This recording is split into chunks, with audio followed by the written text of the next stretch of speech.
of El Fuerte that this would be the tragic end to the story of Adelaida Orontia.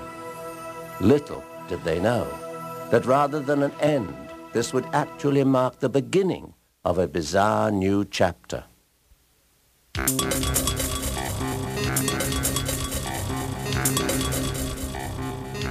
People began hearing unusual sounds and seeing strange visions in the vacant Orontia mansion.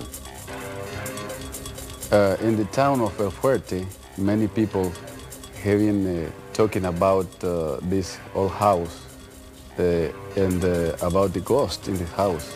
Many people have seen a woman in the balcony or in some of the rooms and the ladders, but there are some ghosts in the house. The visions that are reported in the Orontia mansion are always described as a young woman in a white dress, one that could be a wedding dress. She has been spotted in many parts of the huge house. Often she is seen carrying a candelabra of lighted white candles.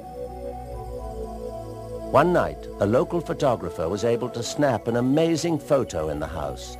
He described seeing a woman in a white dress walk by carrying a candelabra. In the photo, you can plainly see the trail of the candles, and in the center is the faint outline of a woman. Several other people have had first-hand experiences with the Orontia ghost. En una ocasión venía yo caminando por la calle que está frente al alto de los Orantia. One time I was walking along the street down by the Orantia house. All of a sudden I glanced over and I saw a woman on the balcony. I recognized her. It was Adelaida Orontia. Yo sabía que esa era la única casa donde vivía. I knew it was her. I knew her personally all my life. There she stood, looking exactly as she did as a young girl, in a long, flowing white gown. Pues yo sabía perfectamente bien que ella ya había muerto. But I knew perfectly well that she was dead. I'd been at her funeral 65 years ago. And now I was seeing her exactly as she looked when she was a young woman. I got very scared. I looked again, and to my disbelief, this time she went down and disappeared until I was staring at an empty balcony. Then I became terribly frightened and I ran home. Y tuve que hacerlo porque los nervios me agarraron y tuve que correr. I was so nervous, I had to run. Another El Fuerte man still vividly remembers his encounter with the Orontia ghost 30 years ago.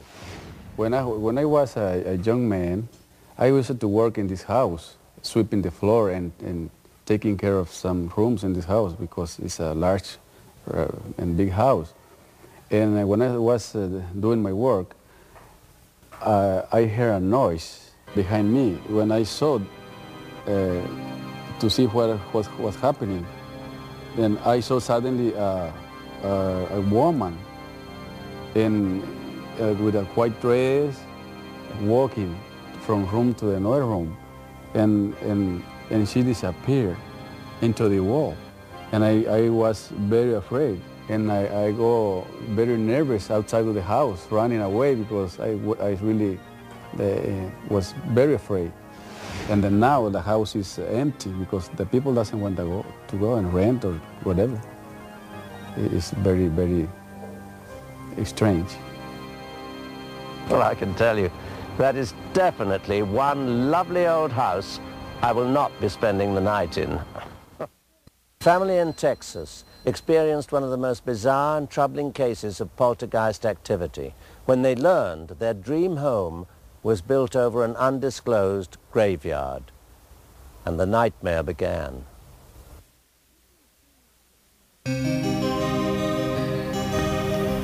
This may seem like an ordinary neighborhood, but 7 out of 8 families picked up and moved far from here at tremendous cost, including losing their mortgages. I wonder what really happened to drive them all away.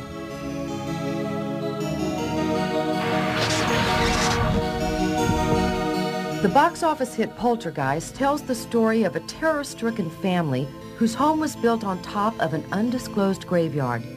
Good horror fiction? Not necessarily. During the same time the movie was released, these silver screen nightmares became reality for residents in a Texas subdivision. Their story began in 1981 when Ben and Jean Williams moved into their dream home, a newly constructed house in this brand new subdivision. Shortly after settling in, however, a strange feeling crept over them. At first, the feeling manifested itself slowly as mere oddities. Hundreds of ants invading the house, snakes slithering through the floorboards, plants not growing, and unusual sink spots in the yard that couldn't be filled in. Then other things began. Toilets flushing on their own, the garage door opening and closing by itself, unexplained noises and images, none of which had a logical explanation. At first, neither Jean nor Bill talked about what was happening or what could be causing it, although each had their own private thoughts. Thoughts that frightened and bewildered them, once too bizarre to even contemplate. It was as if their house were taking on a life of its own. Run by what? Ghosts? But why? How? Houses built in the Newport subdivision were built on what was once McKinney family land. The McKinneys are no longer living, but at one time they were wealthy landowners with a huge plantation and countless slaves. I just knew there was some slaves buried down. That's what I heard. Okay. Buried back up in there. We spoke with Freddie Eagleton, the oldest living resident of Barrett Station. Yeah, I've been here all my life. Yeah. He confirmed there were no grave markers in that area. The place was owned by Will McKinney, and he let, our folks bury up in here for a long time, The site of these unmarked graves became known as Black Hope Cemetery. John Armstrong, the grandson of Harrison Barrett, founder of Barrett Station, showed us the place. So do you have firsthand knowledge of the fact that in that Newport area there were actually people buried there? That's true. That's true. Descendants of the slaves of the McKinneys live here in Barrett Station, not far from Crosby. They remember Black Hope Cemetery. Some of their relatives are buried there. I know one of my seniors that come here, he has a family that was buried out there at the Black Hope Cemetery.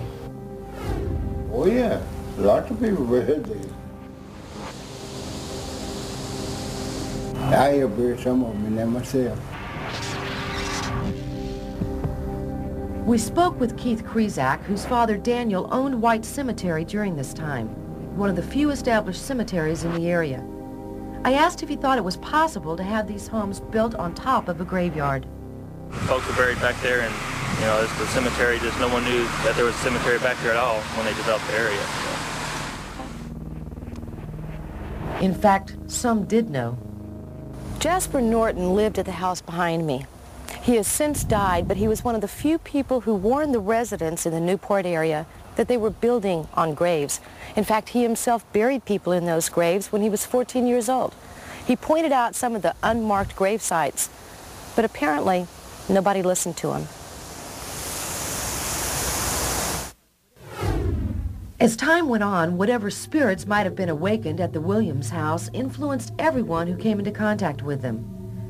The family experienced an uncanny number of misfortunes, deaths, and diseases. Even the animals were affected, behaving strangely and dying unexpectedly. The Williams withstood their plight in silence. Then their worst fears were realized when their neighbors, building a pool, unearthed the corpses of two people, a black man and woman. They would never find out that if they wouldn't dug a pool. I know where the graveyard was in that area before they went to building all in there. When they went in there and selling that land, and they just went selling, they wasn't thinking about the grave was in there. After that, the terror escalated. Footsteps became almost commonplace. Ben was the first to notice the shadowy figures that loomed in the dark. Sometimes they would literally attack him in the garage, suffocating him.